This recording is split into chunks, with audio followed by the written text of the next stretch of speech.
Hi everybody, I'm Sudhir from SS Education HD YouTube channel. Look at this sentence. Are you busy at this moment? আপনি কি এই মুহূর্তে ব্যস্ত আছেন? ব্যস্ত থাকলেও এই সেন্টেন্সটির দিকে প্লিজ একটু লক্ষ্য করেন। আপনারা কি বলতে পারেন এই বাক্যটিতে at this moment এই অংশটাকে আমরা কি বলতে পারি? আশা করি বুঝতে পেরেছেন। এই অংশটাকে আমরা বলতে পারি prepositional phrase. What is a prepositional phrase? Prepositional phrase কাকে বলে? A prepositional phrase is a group of words. Prepositional phrase হলো কয়েকটি শব্দের সমষ্টি that begins with a preposition, যেটা একটি preposition দিয়ে শুরু হয় and ends with a noun, আর শেষ হয় একটি noun দিয়ে ও pronoun। তবে prepositional phrase pronoun দিয়ে ও শেষ হতে পারে। এবার at this moment যে prepositional phrase-টি, এটি শুরু হয়েছে preposition at দিয়ে এবং শেষ হয়েছে moment nounটি দিয়ে। এখন প্রশ্ন হলো prepositional phrase কি শুধুমাত্র preposition at দিয়ে শুরু হয়? একটু লক্ষ্য করি। Prepositional phrases begin with these words. নিচের শব্দগুলো অর্থাৎ নিচের যে prepositionগুলো আছে এগুলো দিয়ে সচরাচর prepositional phrase শুরু হয়। তবে এই prepositionগুলো ছাড়াও আরো অনেক preposition আছে যেগুলো দিয়ে prepositional phrase শুরু হয়। Do you know what is the function of a prepositional phrase? বলতে পারেন একটি prepositional phrase এর ফাংশন বা কাজ কি? A prepositional phrase acts as an adjective. একটা prepositional phrase adjective এর কাজ করে ও an adverb অথবা adverb এর কাজ করে। আবার মাঝে মাঝে এটি noun এর ও কাজ করে থাকে। Structure of prepositional phrase.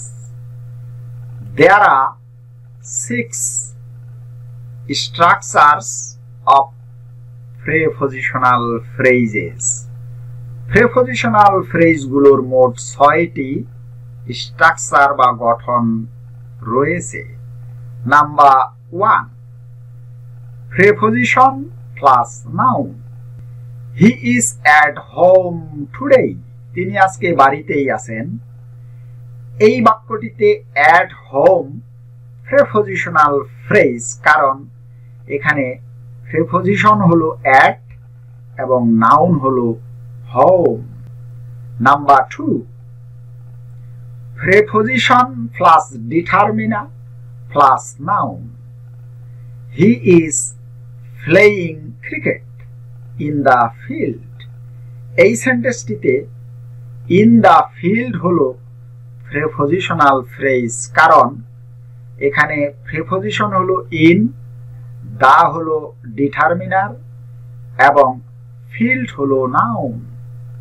Number 3, preposition plus determiner plus modifier and noun. He lives with his own family. এই বাক্যটিতে with his own family হচ্ছে prepositional phrase।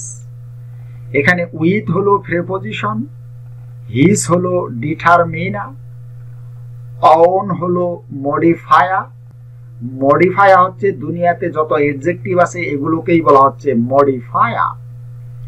এন্ড ফ্যামিলি শব্দটি হলো noun. Number 4, preposition plus ING clause. I am interested in cooking. এই সেন্টেন্সটিতে in cooking হলো prepositional phrase, কারণ এখানে in হলো প্রিপজিশন এবং কুকিং হলো জেরান্ড বা ING clause. Number 5, preposition plus WH clause. I bought a book for which I paid টাকা 50।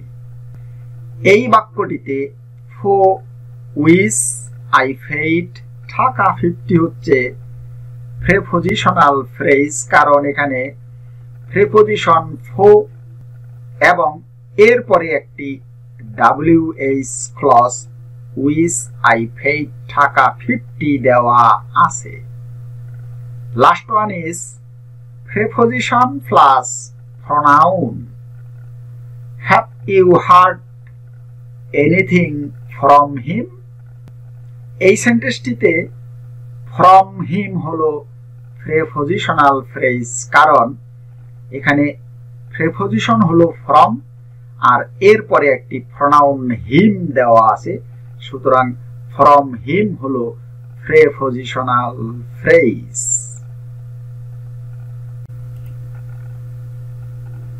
Importance of a prepositional phrase.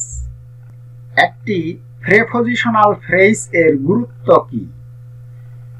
Prepositional phrases are important because they provide information about time, place, reason, location, position, direction.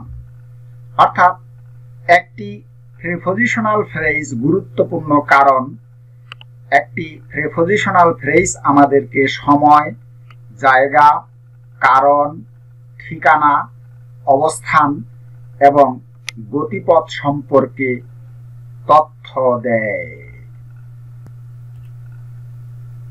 Look at this sentence. He takes medicine every day at noon. সে প্রতিদিন দুপুরবেলা ঔষধ খায়। এই সেন্টেন্সটিতে at noon হলো prepositional phrase, কারণ এটি শুরু হয়েছে প্রিপজিশন at দিয়ে এবং শেষ হয়েছে নাউন নুন দিয়ে। এবার at noon যে প্রিপজিশনাল ফ্রেজটি, এটি আমাদেরকে টাইম বা সময় সম্পর্কে মূলত তথ্য দিয়েছে। Next, he is waiting at the station. সে স্টেশনে অপেক্ষা করিতেছে। এই সেন্টেন্সটিতে এট দ্য স্টেশন হলো প্রিপজিশনাল ফ্রেজ, কারণ এর শুরুতে এট হলো প্রিপজিশন, দা হলো ডিটারমিনার এবং স্টেশন হলো নাউন। আর এট দ্য স্টেশন প্রিপজিশনাল ফ্রেজটি দ্বারা এখানে প্লেস বা জায়গা সম্পর্কে তথ্য দেওয়া হয়েছে। Next, the baby is crying for food. শিশুটি খাদ্যের জন্য কাঁদিতেছে। এই সেন্টেন্সটিতে ফর ফুড হলো প্রিপজিশনাল ফ্রেজ, কারণ এই ফর ফুড যে প্রিপজিশনাল ফ্রেজটি আছে এটি দ্বারা মূলত এখানে রিজন বা কারণ সম্পর্কে বোঝানো হয়েছে। Look at this sentence. The shop is across the street. দোকানটি রাস্তার ওপারে। এই সেন্টেন্সটিতে across হলো প্রিপজিশন, দা হলো ডিটারমিনার এবং স্ট্রিট হলো নাউন। আর এই across the street এই প্রিপজিশনাল ফ্রেজটি দ্বারা এখানে লোকেশন বা ঠিকানা সম্পর্কে তথ্য দেওয়া হয়েছে।